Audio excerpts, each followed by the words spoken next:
अशी का वागते, माझ्यासोबत असं का होतंय, मी एवढी अभ्यास करते तरी माझ्यासोबत असं का होते, मला का निगेटिव्हिटी येते। आणि सगळ्यात महत्त्वाचं म्हणजे सगळं फ्रस्ट्रेशन मुलांवर शांत बसायला आवडतं, आपलं चिडचिड आपोआप कमी होऊन जातं आणि स्वतःला ना आपण मग लगेच महत्त्व द्यायला लागतो, स्वतः सेल्फ रिस्पेक्ट वाढतो आणि या सगळ्या गोष्टीचा ना आपल्या आयुष्यात भरपूर फरक पडतो। तर आणि आज आपण जो काल व्हिडिओ टाकलेला होता की काही जणांचं वय 40च्या आसपास आहे, काही जणांना शेवटची डेट असू शकते आणि काही जणांना भरपूर अजून बाकी आहे, तर आपण काय करायचं, कोण काय काय करणार, त्यामुळे छान रिस्पॉन्स दिला तुम्ही सगळ्यांना। आणि सगळ्यात महत्त्वाचं म्हणजे तुम्ही तुमची ध्येय ठरवलेली आहेत, हे खूप छान।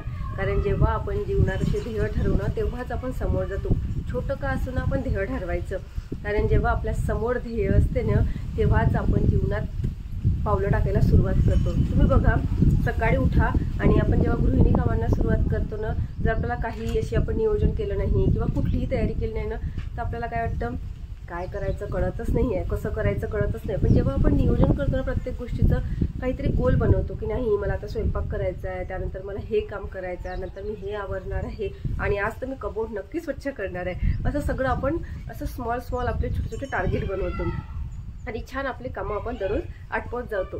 तसंच काय करायचं, आपल्या जीवनातनं आपल्या स्वतःला खुश ठेवण्यासाठी छान असं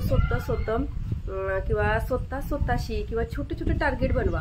त्यामुळे काय होईल, स्वतः खुश राहू, स्मॉल हॅपीनेस जपू आणि स्वतःच्या आतमध्ये ना एक वेगळं चेंज येतं आपल्या। मग आपल्याला पॉझिटिव्ह थिंकिंग करायला आवडतं, शांत बसायला आवडतं, आपलं चिडचिड आपोआप कमी होऊन जातं आणि स्वतःला ना आपण मग लगेच महत्त्व द्यायला लागतो, स्वतः सेल्फ रिस्पेक्ट वाढतो आणि या सगळ्या गोष्टीचा ना आपल्या आयुष्यात भरपूर फरक पडतो।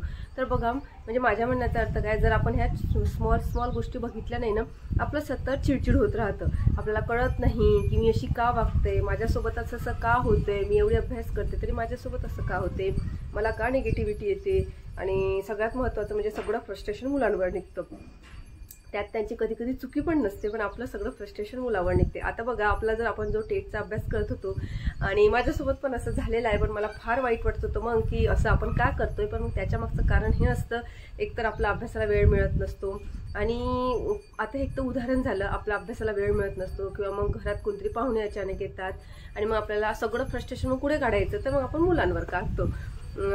तर हे असं व्हायला नको, त्याच्यासाठी स्वतःला आपल्याला आतून मजबूत बनावं लागेल आणि त्याच्यासाठी सगळ्यात महत्त्वाचं म्हणजे पॉझिटिव्ह थिंकिंग करावं लागेल। सोपं नसतं पण आपण करू शकतो, थोडी दररोज सवय लावा। सकाळी 5 मिनिटं उठा, स्वतःला सांगण्याचे असे प्रयत्न करा, मी छान आहे, मी शांत आहे, मी शक्तिशाली आहे, मी करू शकते, मी माझ्यात चेंज आणू शकते आणि मी तो चेंज आणणारच। आणि जेवढं आपण कमी बोलणं तेवढा चेंज लवकर व्हायला सुरुवात होते। आणि आपण महिला खूप बोलत असतो, मी पण खूप बोलत होते, आता थोडं कमी केलेलं आहे आणि ते आपल्यासाठी शक्य असते। त्यामुळे काय होतं, आपल्या मनावर आपलं कंट्रोल राहतं।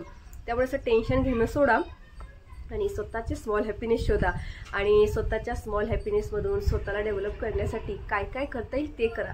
तर तुम्ही तुमचे स्मॉल हॅपीनेस कशा प्रकारे शोधता हे नक्की मला कमेंटमधून सांगा। मी माझे स्मॉल हॅपीनेस सध्या अभ्यास करून किंवा मग माझ्या मुलांसोबत थोड्या वेळ खेळून किंवा माझ्या ह्या झाडांसोबत किंवा माझ्या झाडांना पाणी घालून या सगळ्यांमध्ये माझे स्मॉल हॅपीनेस शोधते आणि स्वतःला खुश ठेवण्यासाठी जेवढे प्रयत्न मला करता येईल तेवढे करते।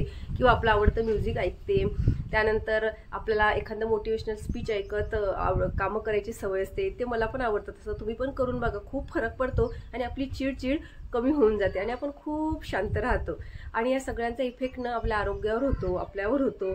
आणि या सगळ्यातून ना खरंच म्हणजे आपल्या महिलांसाठी ना आपण जर खुश राहिलो तर खूप सुंदर पण दिसायला लागतो। हा गमतीचा भाग आहे, पण एक खरोखर आपण छान दिसतो ना, म्हणजे आपल्याला एक छान फ्रेश फील वाटतं। तर तुम्हाला कसं वाटतंय ते नक्की सांगा आणि भेटूया लवकरच पुढील व्हिडिओमध्ये। कारण कसं थोडं मोटिवेशन आपल्याला गरजेचं आहे, कारण हा तणावाचा काळ होता आपल्यासाठी आणि या तणावाच्या काळामध्ये आपले पेपर जरा खालीवर झालेले आहेत, रिझल्टपर्यंत आपला तणावाचाच काळ राहील, पण थोडं आपल्याला आपण स्टेबल ठेवूया आणि स्वतःला मोटिवेशन देत राहूया। भेटूया लवकरच, बाय।